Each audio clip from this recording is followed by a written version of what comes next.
Hello readers, I'm the Avid reader and today we're reviewing An Officer and a Spy, written by Robert Harris in 2013. So this is a historical fiction spy novel about the Dreyfus Affair, and it takes place from 1895 to 1899 with a flashback to 1894 and an epilogue to 1906. And the Dreyfus Affair is about a Jewish officer in the French army who was framed as being a German spy and sentenced to life imprisonment on Devil's Island because of it. But the thing is, he was innocent. There was some other guy who was a German spy, and this book is about an officer finding out that he's innocent, finding out who's guilty, and trying to get Dreyfus released. This book follows the point of view of Georges Picard, who is also an officer in the French army, and he's originally from Alsace. And as this is taking place in the 1890s, at this time the Germans control Alsace. They got that from France in the Franco-Prussian War. So you have a few characters in this book who are from the Alsace region. But it's quite clear that they consider themselves French, not German. And one of the things with the Dreyfus Affair, of course, is that,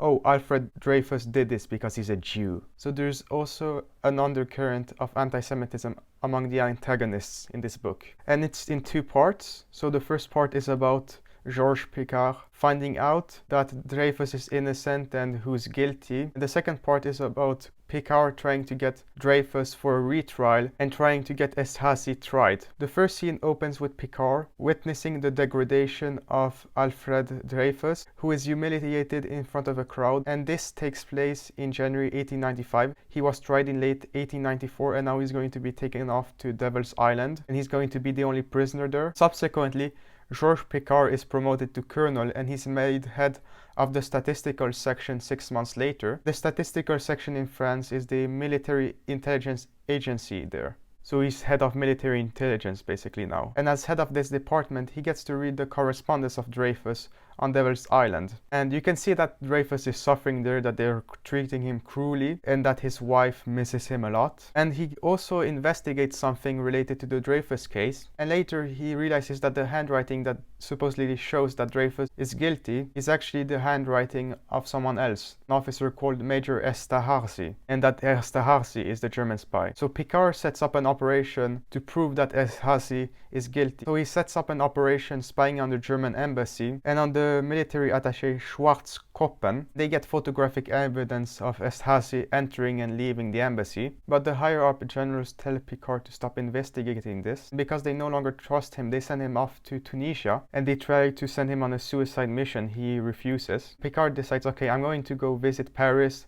give some evidence to my lawyer, which he can send to the higher ups. Then he returns back to Tunisia, and subsequently he is summoned to Paris. He's put in a fort, and he serves as a witness to the Esterhazy court-martial. So the generals have been covering up that Esterhazy is guilty and Dreyfus is innocent. And they're claiming, oh, we've found a bunch of more evidence that shows that Dreyfus is guilty. The supposed evidence they find is flimsy, it's worthless. And after Esterhazy is declared innocent, Picard is released and he's fired and he is degraded to major, so he has a major's pension now. And during this trial thing, by the way, to try to coerce Picard, they expose the affair he's been having with a woman called Pauline. Pauline is an important woman in French society. She's married to someone important in the foreign ministry. And here's my biggest problem with this novel. They present Pauline, who's been having an affair behind her husband's back since before they've been married, and they have children together. And in the dialogue of this book, they make the case that it's fair that despite the fact that Pauline is the one who's wrecking this marriage, not the husband, she still wants to get the kids.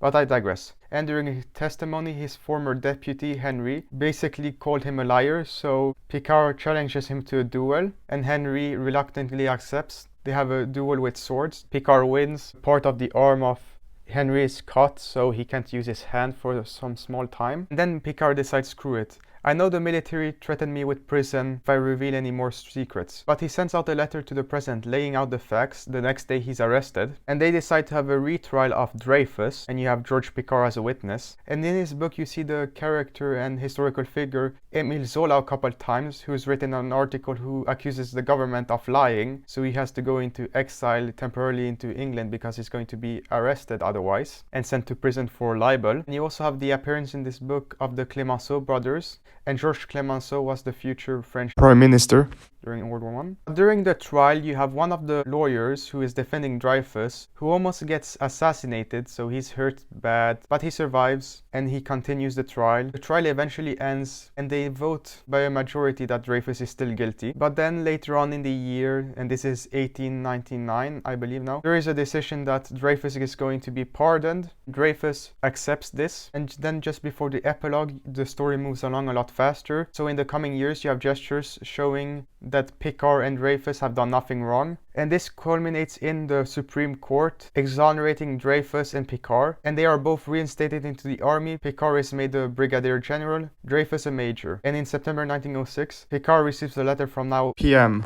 Georges Clemenceau that he wants him as Minister of War. That's how the book ends, so it took several years, but Dreyfus was proven innocent. Esterhazy, by the way, fled to England in exile, and Zola could return to France eventually. And the end for the main character is quite positive, with Picard being the Minister of War, with his mistress, Pauline, who got the kids, by the way, in the divorce. And that's an overview of An Officer and a Spy. So how would I rate An Officer and a Spy? I would give it an 8 out of 10. I've read 9 Robert Harris novels now, and 2 of them were amazing, 5 of them were great. This one is good, and then The Second Sleep is decent. So this is not as bad as The Second Sleep. It's still a good novel, but I do not consider this a great novel. And my main gripe with this book is how they present the affair between Georges Picard and Pauline. You have Pauline, a woman having an affair behind her husband's backs for several years, and she has the audacity to expect, I should get the kids. Oh, I haven't done anything wrong. And she gets the kids even though she's the one who's in the wrong, not her husband.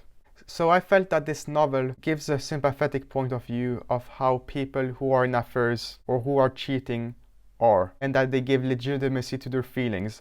And throughout this book, you get the affair between Georges Picard and Pauline. You never get a sign that they feel that they are doing anything wrong. No remorse or anything. No guilt. And this affair ends with the husband being humiliated and losing his kids. That aspect of the book kind of makes me a little sick. But otherwise, for the most part, I like this book. It's a good spy story, and it's interesting historical fiction, reading about Dreyfus, understanding the undercurrent anti-Semitism you had in France in the 1890s, and also learning about the cover-up by the generals was also interesting. So overall, this is a good book. Among Robert Harris books you can read, this is one of the ones I would least recommend. But if you're interested in the Dreyfus Affair, or learning about the French culture after the Franco-Prussian War, then this is a good novel to read. And if you want to learn about a novel from La Belle Époque, which is a better historical fiction book, then I would recommend you to check out my book review of The Man from St. Petersburg by Ken Follett. That story is about an assassin trying to kill a Russian prince to prevent World War I, and it's a great novel. Anyways, I'm the Avid Reader, and I will see you readers next time.